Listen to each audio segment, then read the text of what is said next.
Yeah, I've got a question about how we deal with the government position on this in terms of the way they're presenting it most recently from Stephen Conroy and Kevin Rudd. What they're basically saying is that this filter is just a type of regulation in the same way that they regulate radio and television. They're basically running the argument that the internet has been unregulated all this time, and we just have to bring in this very normal, very well accepted form of regulation. And it actually makes it sound quite acceptable when they put it that way. And I think we really need to understand that argument and to have a counter-argument for it, because I think it's a totally false argument. But I'm just wondering what you actually think about that and how you might actually deal with that when they present it in that way. Thanks very much for the question. I will actually take it up with my colleague, Senator Scott Ludlam, is the person from the Greens who's running this, looks after this portfolio federally, so it's a good question. Look, off the top of my head, and partly I am giving a simple answer, but basically this plays out in the media, and that's where we have to be able to get a very logical argument to combat what they're saying. I think we say the internet is already regulated. What you are talking about is censorship, and censorship will not save our children. I really think we've got to get it down to those small grabs. And I know a lot of you might find that frustrating, but I suppose because of the game that I'm in, that I often see when arguments get complicated, people's eyes glaze over, the journalists stop listening to you, and we've lost the moment. So I just think we've got to go on the front foot all the time and say it's already regulated. What you're doing is not going to stop children being exposed to pornography. You need to educate them, and you need to ensure that the parents are working with them, not just thinking everything's okay.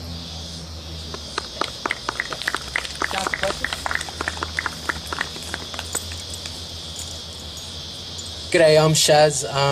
I'm a local resident of Parramatta and an Australian citizen, proud one at that, and I love the internet. And I want to thank you for coming out here today and supporting Block the Filter and this cyber-friendly family picnic. I'm just going to ask you, I represent Stop the Filter in that sense that we are the protest movement, I guess you could say, of stopping the filter. And we believe that the best way to do it is by protest and a city protest.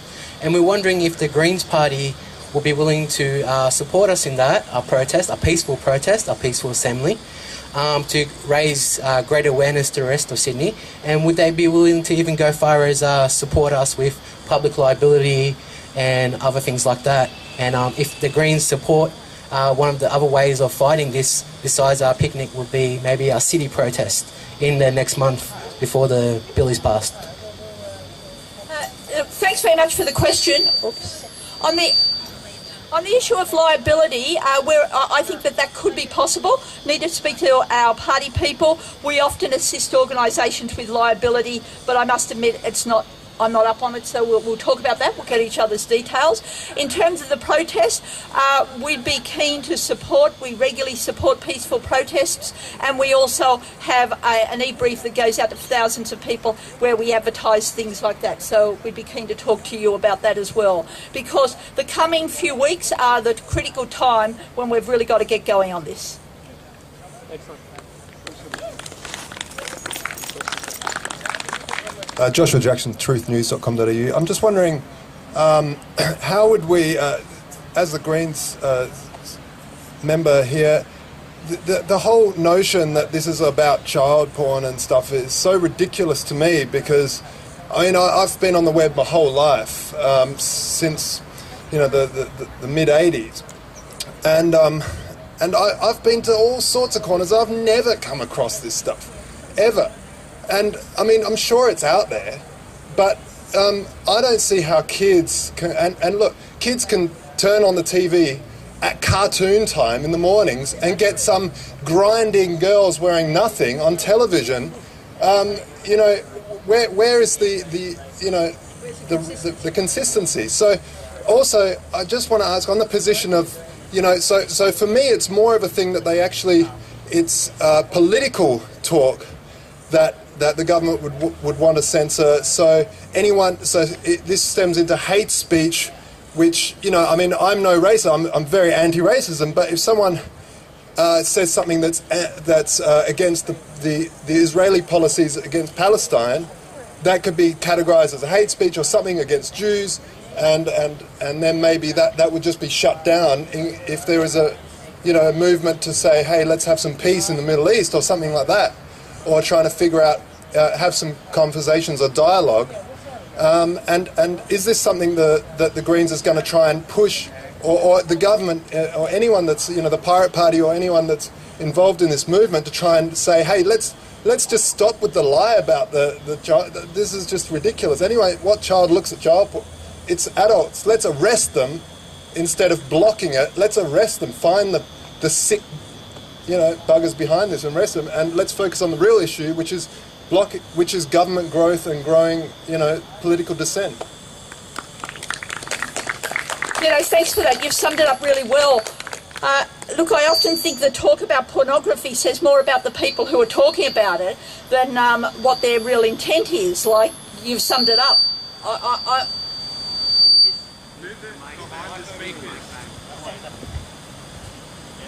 that's okay, I'll hold it. I'll hold it. Okay, thanks. So look, you've summed it up really well. I think that's part of our message, that it's not going to stop children being exposed to pornography. Some of the earlier speakers made the really important point, is the way most pornography moves around is not on the internet, it's by file sharing. And the other area, and what the government's proposing, is not going to impact on file sharing. And the other area where young people can run into problems is by cyber stalking in chat rooms. Now, that's been all over the tabloids this week, some examples of it. Again, what the government is proposing is not going to change anything in that area. And it goes back to why our emphasis needs to be on educating parents, educating children, getting healthy communication going between older people and younger people, just how you use the net. And what I suppose really disturbs me, and it's going a little bit away from your question, but I just did want to say this.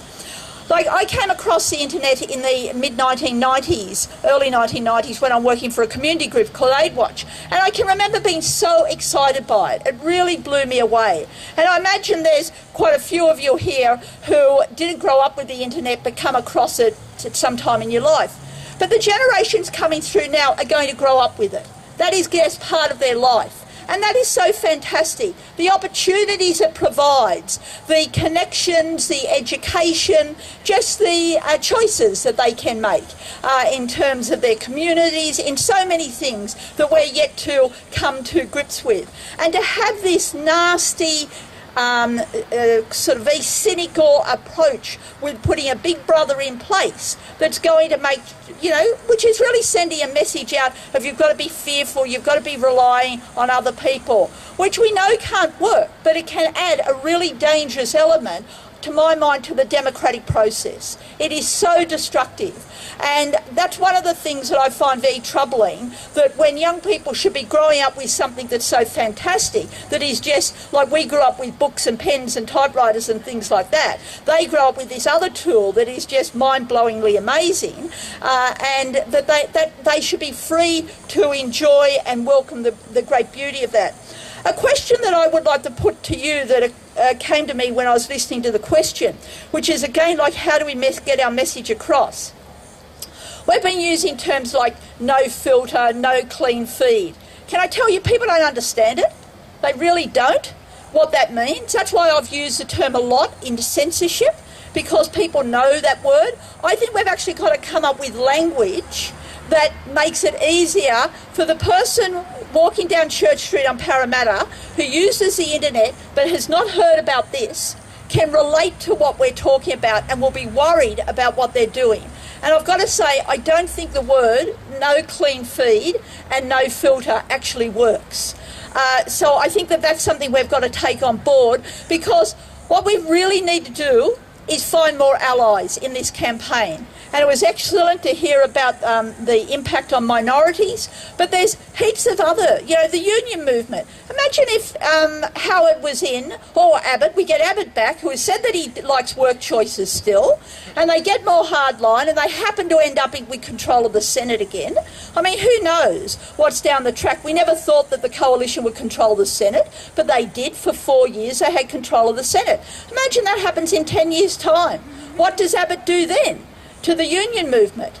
Does he really close down a whole lot of their sites? And I tell you, the union movement's getting really savvy with their online campaign. I think we really need to understand that argument and to have a counter-argument for it, because I think it's a totally false argument. But I'm just wondering what you actually think about that and how you might actually deal with that. The internet has been unregulated all this time, and we just have to bring in this very normal, very well-accepted form of regulation. And it actually makes it sound quite acceptable when they put it that way. And Stephen Conroy and Kevin Rudd, what they're basically saying is that this filter is just a type of regulation in the same way that they regulate radio and television. They're basically running the argument that I've got a question about how we deal with the government position on this in terms of the way they're presenting it most recently from when they present it in that way. Thanks very much for the question. I will actually take it up with my colleague, Senator Scott Ludlam, is the person from the Greens who's running this, looks after this portfolio.